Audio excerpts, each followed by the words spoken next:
They wish to make a lot of money.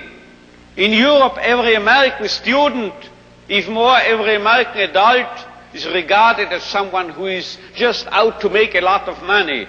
Really, 16% of these students regarded their main goal and concern in life to make a lot of money. I'm quoting literally, make a lot of money.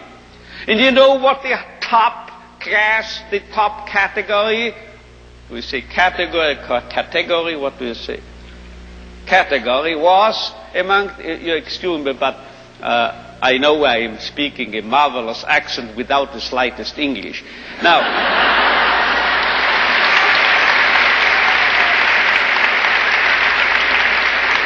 you know what the top category was? 78% of these American youngsters were concerned, as they expressed it themselves, with finding a meaning and purpose in their lives. So this is a realistic view on man. And you know,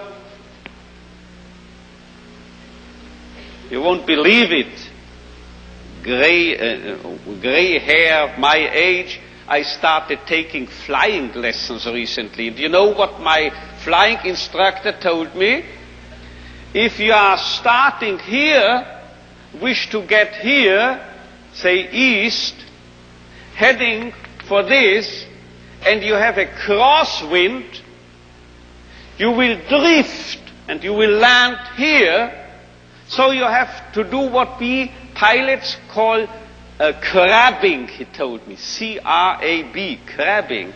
You have to head for north of this airfield, and you have to fly that way, you see, as if you headed in this direction. If you are heading here above this airfield, then you will actually land here. But if you head for here, you are landing here. This holds also for man, I would say. If we take man as he really is, we make him worse. But if we overestimate him,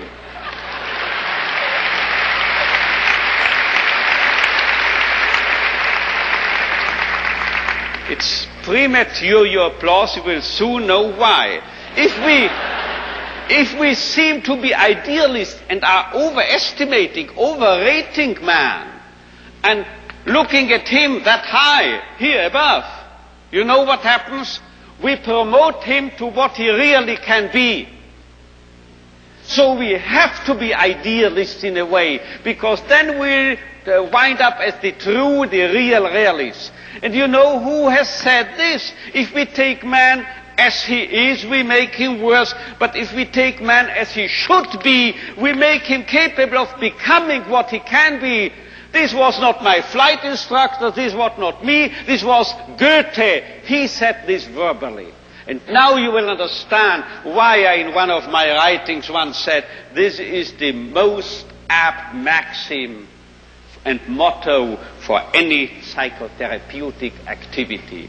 So if you don't recognize a young man's will to meaning, man's search for meaning, you make him worse, you make him dull, you make him frustrated, you still add and contribute to his frustration. While if you presuppose in this man, if in this so-called criminal or juvenile delinquent or drug abuse and so forth, there must be a what we call spark, a spark of search for meaning.